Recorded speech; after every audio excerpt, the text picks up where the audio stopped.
Chapter 4. Autosuggestion. The medium for influencing the subconscious mind. The third step toward riches.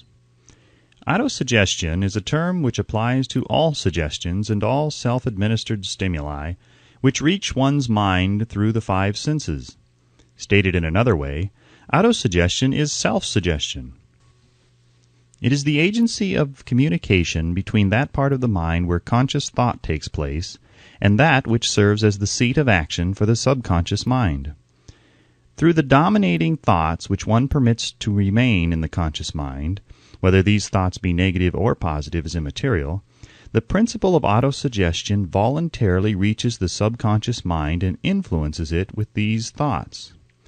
No thought, whether it be negative or positive, can enter the subconscious mind without the aid of the principle of autosuggestion, with the exception of thoughts picked up from the ether. Stated differently, all sense impressions which are perceived through the five senses are stopped by the conscious thinking mind and may be either passed on to the subconscious mind or rejected at will. The conscious faculty serves, therefore, as an outer guard to the approach of the subconscious.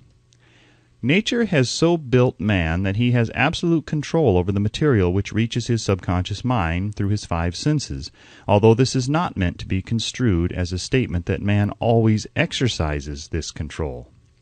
In the great majority of instances, he does not exercise it, which explains why so many people go through life in poverty. Recall what has been said about the subconscious mind resembling a fertile garden spot in which weeds will grow in abundance if the seeds of more desirable crops are not sown therein.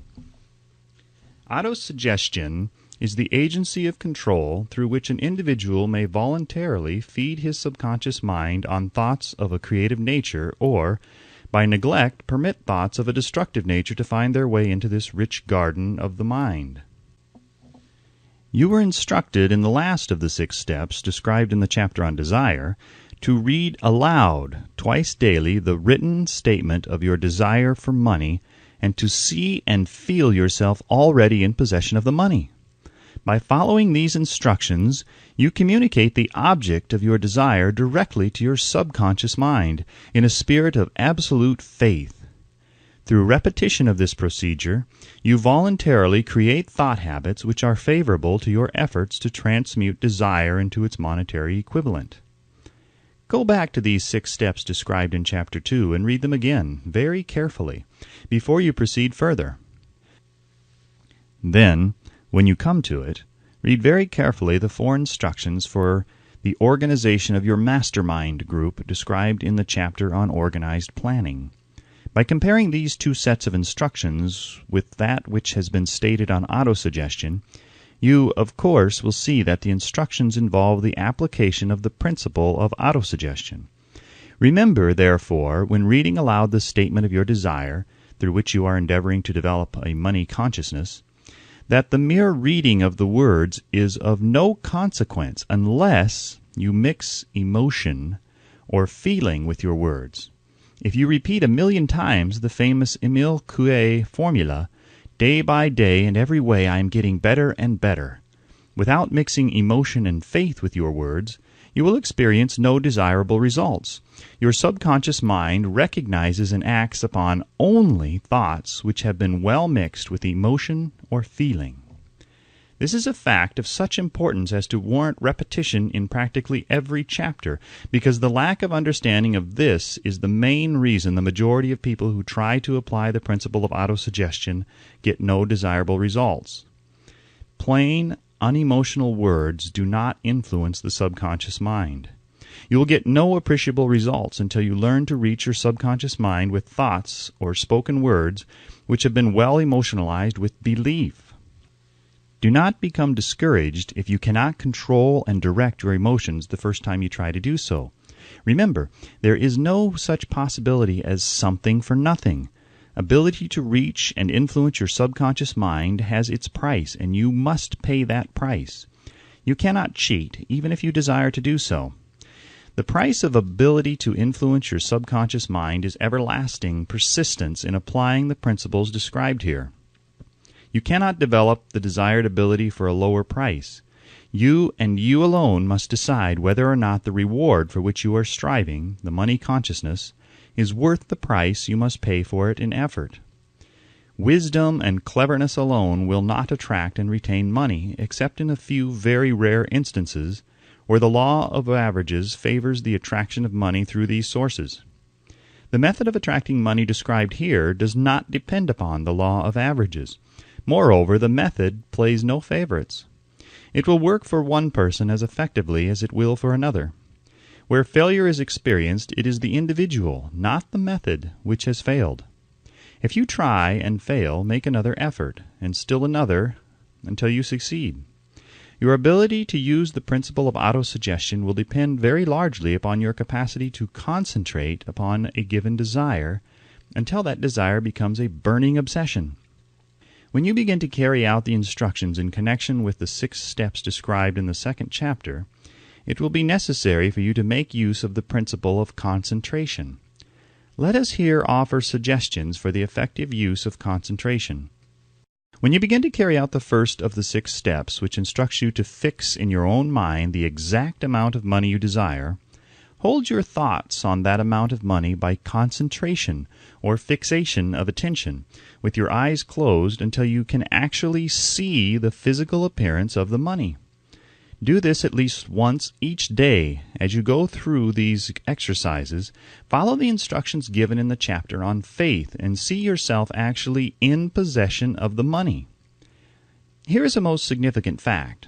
The subconscious mind takes any orders given it in a spirit of absolute faith and acts upon those orders, although the orders often have to be presented over and over again through repetition before they are interpreted by the subconscious mind. Following the preceding statement, consider the possibility of playing a perfectly legitimate trick on your subconscious mind by making it believe, because you believe it, that you must have the amount of money you are visualizing, that this money is already awaiting your claim, that the subconscious mind must hand over to you practical plans for acquiring the money which is yours. Hand over the thought suggested in the preceding paragraph to your imagination, and see what your imagination can or will do to create practical plans for the accumulation of money through transmutation of your desire. Do not wait for a definite plan through which you intend to exchange services or merchandise in return for the money you are visualizing, but begin at once to see yourself in possession of the money, demanding and expecting meanwhile that your subconscious mind will hand over the plan or plans you need. Be on the alert for these plans, and when they appear, put them into action immediately.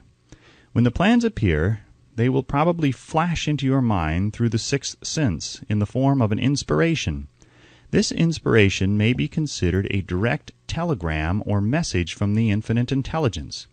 Treat it with respect and act upon it as soon as you receive it. Failure to do this will be fatal to your success. In the 4th of the 6 steps, you are instructed to create a definite plan for carrying out your desire and begin at once to put this plan into action. You should follow this instruction in the manner described in the preceding paragraph.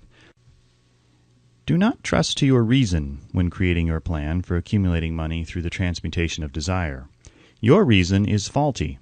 Moreover, your reasoning faculty may be lazy, and if you depend entirely upon it to serve you, it may disappoint you. When visualizing the money you intend to accumulate with closed eyes, see yourself rendering the service or delivering the merchandise you intend to give in return for this money. This is important.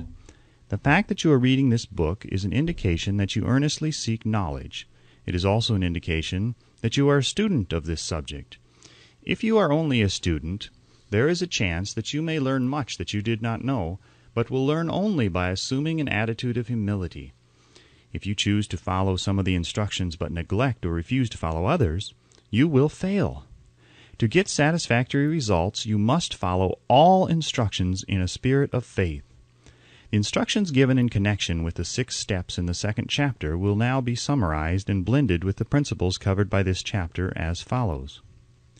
First, go into some quiet spot, preferably in bed at night, where you will not be disturbed or interrupted. Close your eyes and repeat aloud, so you may hear your own words, the written statement of the amount of money you intend to accumulate, the time limit for its accumulation, and a description of the service or merchandise you intend to give in return for the money. As you carry out these instructions, see yourself already in possession of the money. For example, suppose that you intend to accumulate $50,000 by the 1st of January. 5 years hence, that you intend to give personal services in return for the money in the capacity of a salesman. Your written statement of your purpose should be similar to the following. By the 1st day of January 2000 blank, I will have in my possession $50,000 which will come to me in various amounts from time to time during the interim. In return for this money, I will give the most efficient service of which I am capable, rendering the fullest possible quantity and the best possible quality of service in the capacity of a salesman of, describe the service or merchandise you intend to sell. I believe that I will have this money in my possession. My faith is so strong that I can now see this money before my eyes. I can touch it with my hands. It is now awaiting transfer to me at the time and in the proportion that I deliver the service I intend to render in return for it. I am awaiting a plan by which to accumulate this money, and I will follow that plan when it is received. Second, repeat this program night and morning until you can see, in your imagination, the money that you intend to accumulate. Third, place a written copy of your statement where you can see it night and morning and read it just before retiring and upon arising until it has been memorized. Remember, as you carry out these instructions, that you are applying the principle of autosuggestion for the purpose of giving orders to your subconscious mind. Remember also that your subconscious mind will act only upon instructions which are emotionalized and handed over to it with feeling. Faith is the strongest and most productive of the emotions. Follow the instructions given in the chapter on faith. These instructions may, at first, seem abstract. Do not let this disturb you. Follow the instructions, no matter how abstract or impractical they may at first appear to be. The time will soon come, if you do as you have been instructed, in spirit as well as in act, when a whole new universe of power will unfold to you. Skepticism in connection with all new ideas is characteristic of all human beings. But if you follow the instructions outlined, your skepticism will soon be replaced by belief, and this, in turn, will soon become crystallized into absolute faith. Then you will have arrived at the point where you may truly say, I am the master of my fate. I am the captain of my soul. Many philosophers have made the statement that man is the master of his own earthly destiny, but most of them have failed to say why he is the master. The reason that man may be master of his own earthly status, and especially his financial status, is thoroughly explained in this chapter.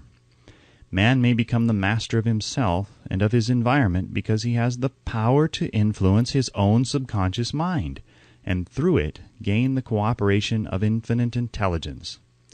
You are now reading the chapter which represents the keystone to the arc of this philosophy. The instructions contained in this chapter must be understood and applied with persistence if you succeed in transmuting desire into money. The actual performance of transmuting desire into money involves the use of autosuggestion as an agency by which one may reach and influence the subconscious mind. The other principles are simply tools with which to apply autosuggestion. Keep this thought in mind, and you will at all times be conscious of the important part the principle of autosuggestion is to play in your efforts to accumulate money through the methods described in this book. Carry out these instructions as though you were a small child. Inject into your efforts something of the faith of a child. The author has been most careful to see that no impractical instructions were included because of his sincere desire to be helpful. After you have read the entire book, come back to this chapter and follow in spirit and in action this instruction. Read the entire chapter aloud once every night until you become thoroughly convinced that the principle of autosuggestion is sound, that it will accomplish for you all that has been claimed for it. As you read, underscore with a pencil every sentence which impresses you favorably. Follow the foregoing instruction to the letter, and it will open the way for a complete understanding and mastery of the principles of success.